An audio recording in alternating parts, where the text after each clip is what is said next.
waxaad ogtihiin magaalada xoogaa ciriiri xagga amniga uu ka jiro oo wadooyinka qaar ay xiran yihiin wadooyinka in la furo dadaalkeedaan ku jirnaa laakiin waxaa ka horreeya doorka bulshadu muxuu yahay yacni meelaha la dhisaayo oo dhididkiinna iyo dhaqaalihiinna aad ku dhisteen si fudud inaan dhagarqaba idinkaga jijibin isla markaas uusan madaxda qarankee adinka idiin shaqaynaysay guryahooda ama xafiisyadooda qarax booqan ayaa laydinka rabaa oo aad la wadaagtaan hay-adaha amniga aad la wadaagtaan dhagarqabayaasha meesha ay ku dhuumanayaan iyo waxa ay damacsan yihiin si yacni baabuurka wada qaraxa iyo midka mataqaanaa iyo qaraxii laftiisii iyo kii baabuurka waday intayan usul imaanin si looga hor tago oo yacni lagu fashiliyo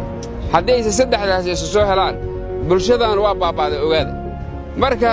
si madaxdiinnu aanay u baabi'in oo adinka aanay u baabi'in oo adeegii bulshada uusan idinkaga xirmayn waddooyinkooda doorka kooba adinku qaata doorka